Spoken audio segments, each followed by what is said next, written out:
A girl in Parker Cole had been ordered to remove her bike, and she not only refused, but as alternative to compliance, she decided to chain herself to the bike, which was chained to the pole. Was forcibly removed and taken away in a paddy wagon, likely beat with bamboo rods and whatever other notorious torture devices NYPD is using against her. And I mean, that kind of hyperbole has been common from the tabloid press once they decided this was a valuable pecuniary pursuit for her.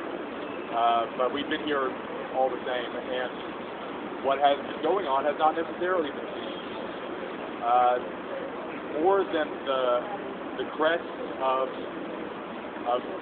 media-friendly conflagrations such as at Union Square with the girls being pepper sprayed, or on the Brooklyn Bridge, which could have been a very dangerous and tragic situation had something not been controlled.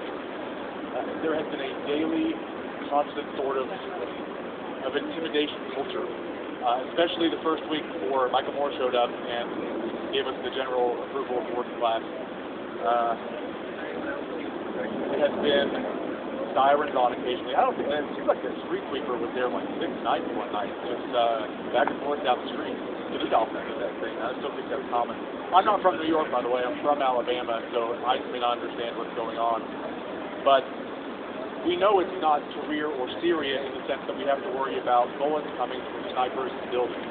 But the use of the denial of rights by public officials on the basis of it being less of an injustice than takes place elsewhere is simply a way to enable an act of violence against common people.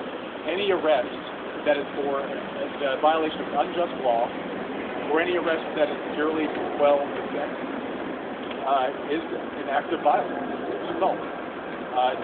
Just as any circumvention of rights, any outright circumvention of rights, a threat to everyone, and a threat to all the rights that you have. It's not going to be a squadron of gas masked dragoons that steal your abstract notions of what you're entitled to.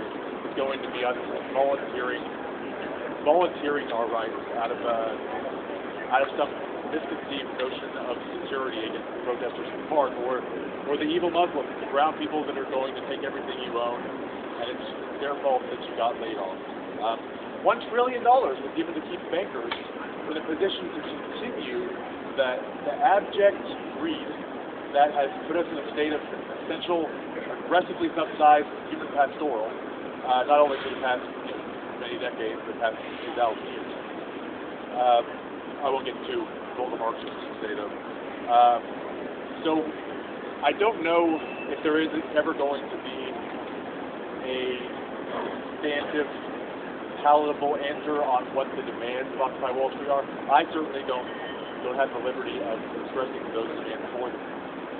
I think that when you walk into a situation like Zuccotti Park, which is essentially a detour for a bunch of very, very confused and committed protesters,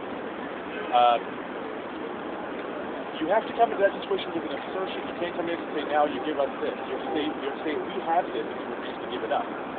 So I stand here now and sleep on a cardboard with I think it's a exercise mat, and vacillate between sleeping bags and products elsewhere. I sleep there at night to say, no, I will not starve to death. I will not kill, and I will not die to keep the authors of our present conflict in a state where they can continue their rest of their business.